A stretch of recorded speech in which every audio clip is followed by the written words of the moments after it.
Devocionais A Bíblia Toda em um Ano. Hoje, Isaías, capítulos 13 a 15. Como já observamos nos capítulos anteriores, o Senhor governa sobre todas as nações. O Senhor usará a Síria para cumprir seu propósito disciplinar sobre Israel e sobre Judá, o seu povo, e também trará juízo sobre a Síria por conta do seu orgulho e arrogância. Agora, o juízo de Deus é anunciado contra a Babilônia. Os versículos 1 a 5 mostram o Senhor reunindo o seu exército. O Senhor irá destruir todo o orgulho do homem. Ele então reúne os seus carros de guerra e se prepara para que venham e derramem a sua indignação e destruam toda a terra. Os versos 6 a 10 do capítulo 13 descrevem o dia do Senhor, um dia em que, por estar perto, é chamado ao lamento do povo. É um dia em que as mãos desfalecerão, o coração de todos se derreterá, ficarão apavorados. É um dia descrito no verso 9 como cruel, com ira e ardente furor. É o dia em que o Senhor castigará o mundo por causa da sua maldade e os perversos por causa da iniquidade. O Senhor fará cessar a arrogância dos atrevidos e abaterá o orgulho dos violentos.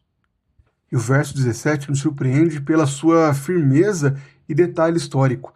É declarado que o Senhor despertará os medos contra os babilônios. Isaías escreve isso cerca de 200 anos antes desse fato histórico que realmente aconteceu no ano 500, no século VI. Como já comentamos sobre Esdras e Neemias, o Senhor havia dado vitória a Ciro, o rei dos Medo-Persas, e venceu os babilônicos em 539 a.C., cumprindo exatamente a palavra de Isaías, de que o Senhor levantaria os medos contra os babilônios.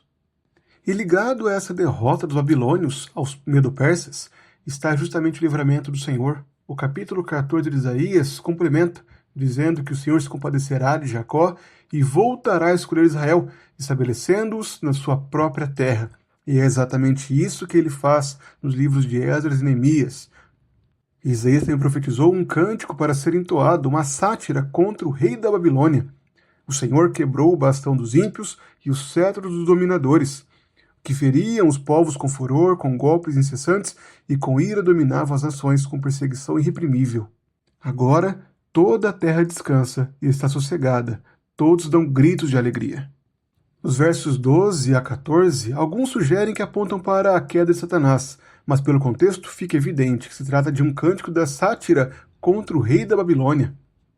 Em seguida, o Senhor novamente volta a condenar a Síria. Fica claro que a profecia contra a Babilônia e a profecia contra os assírios estão reunidas nesse oráculo, nessa fala do Senhor por meio de Isaías. O capítulo 14 é concluído com uma profecia contra os filisteus, justamente no período da época da morte do rei Acás. Novamente ordenado para que eles não se alegrem, pois eles serão também alvos do juízo de Deus. O Senhor fará morrer de fome a sua raiz, ó Filistia, e seus sobreviventes serão mortos. Uive ao portão, grite à cidade. Todos vocês da Filistia tremam de medo, porque do norte vem fumaça, e ninguém há que se afaste das suas fileiras. No capítulo 15, a profecia avança para um outro grupo de vizinhos de Israel, agora contra Moabe. O capítulo 15 possui duas seções principais. Os versículos 1 a 4 apresentam um lamento sobre a destruição das cidades moabitas e o sofrimento do povo, enquanto os versículos 5 a 9, que concluem o capítulo, mostram a reação de luto e a fuga dos sobreviventes. Esses capítulos chamam a nossa atenção para o juízo de Deus contra outras nações. O Senhor tem anunciado que pesará a mão contra o seu povo, mas tem mostrado ainda mais vigor contra aqueles que não o pertencem, contra a Síria, agora contra a Babilônia e também contra Filistia e Moabe. A profecia de Isaías nesse ponto mostra justamente o domínio de Deus sobre essas nações arrogantes, aqueles que rejeitam o poder do Senhor e que agem contra o seu povo. Até mesmo a morte de Acás, um rei que foi desagradável, que foi o pior dos reis de Judá, ainda assim é motivo para que o Senhor lembre os vizinhos do seu povo de que não se alegrem, de que o Senhor continua reinando sobre o seu povo. A morte do rei de Judá não deve ser um motivo para a alegria dos vizinhos, pois ainda assim o Senhor trará juízo contra eles. O Senhor levantará sua mão e os destruirá. Por outro lado, o Senhor promete restauração ao seu povo.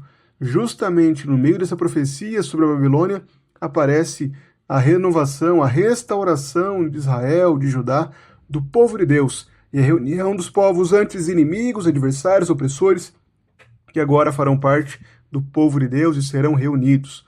Por meio do renovo do Senhor, como já foi dito, o Senhor trará muitos povos até ele. Nessa sessão, podemos dizer que o principal alvo da profecia, por mais que se fale sobre Filistia e Moabe, é justamente a Babilônia. A Babilônia toma uma porção maior do texto e também é alvo do cântico de humilhação, da sátira contra a Babilônia. Por isso, notamos uma conexão mais clara com Cristo nesses textos. A humilhação do rei da Babilônia aponta para o destino de todos aqueles que se opõem ao Senhor. E isso foi visto inclusive no retorno do exílio. Quando o Senhor trouxe os medos para destruir a Babilônia, houve humilhação na Babilônia. O Senhor trouxe libertação ao seu povo. Porém, a libertação que vimos em Esdras e Neemias, no povo que retornou do Êxodo, não era a humilhação final. Por mais que o Senhor tenha cumprido sua profecia e trazido o seu povo de volta do exílio, ainda assim restava uma esperança, uma salvação, e é essa esperança que é cumprida em Cristo. Cristo é justamente a consumação dessa purificação do povo de Deus. Quando os reinos desse mundo, que não se dobram ao Senhor, que recusam o domínio do Senhor, forem vencidos por Cristo no final dos tempos, então haverá a plena salvação. Essa esperança que o texto de Isaías alimenta é cumprida no retorno de Cristo, quando ele subjugar, quando ele vencer todos os reinos do mundo. Portanto, novamente devemos reconhecer a soberania de Deus. Devemos reconhecer que o nosso Deus reina soberanamente e que todos os povos estão diante dele. Não há nenhum governo humano que possa resistir ao poder de Deus. Deus sabe até mesmo quais governos fazem o mal e irá julgá-los no fim.